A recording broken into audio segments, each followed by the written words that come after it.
Have you ever met someone who suddenly disappears from everyone's life? No explanation, no closure, just gone. Or maybe you've done it yourself, cut people off completely, even those who once mattered. Is it strength? Is it avoidance? Or is something deeper going on? Today, we're breaking down the psychology behind people who cut others off and what it really means. Cutting people off has become almost glorified in modern culture. You'll hear things like, protect your peace, or remove toxic people. And yes, sometimes that's absolutely necessary.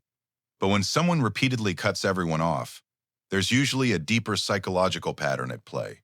One of the biggest reasons people cut others off is emotional self-defense.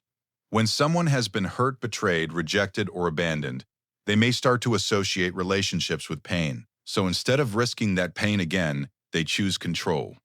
Cutting people off becomes a way of saying, if I leave first, I can't be hurt. This is often linked to avoidant attachment styles, where closeness feels unsafe rather than comforting. Not all cutoffs are unhealthy. Sometimes, distancing yourself is a form of healthy boundary setting.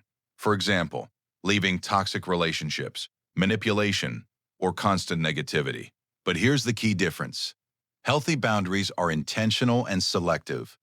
Unhealthy cutoffs are often impulsive and widespread.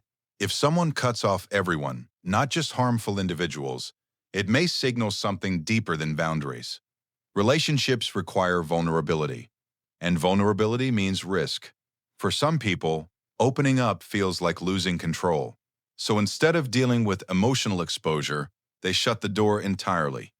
It's easier to disconnect than to explain feelings. Easier to disappear than to be misunderstood. This is why ghosting or sudden withdrawal is often less about the other person and more about internal discomfort. People who have experienced emotional trauma, especially in early relationships, often struggle with trust. Their brain learns a simple rule. People hurt you. Don't get too close.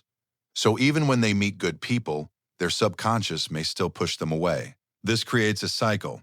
Get close, feel unsafe, cut off. Repeat. It's not that they don't want connection. It's that connection feels dangerous. Another overlooked reason is emotional exhaustion. Some people give too much in relationships, constantly supporting others, overthinking interactions, or carrying emotional burdens. Eventually, they burn out. And instead of communicating that exhaustion, they choose a reset, cut everyone off and start over. For others, cutting people off can be tied to identity control. They may feel that relationships limit who they are, so they detach to reclaim independence. But taken to extremes, this can lead to isolation rather than empowerment. So, are people who cut everyone off strong or struggling? The truth is, it can be both.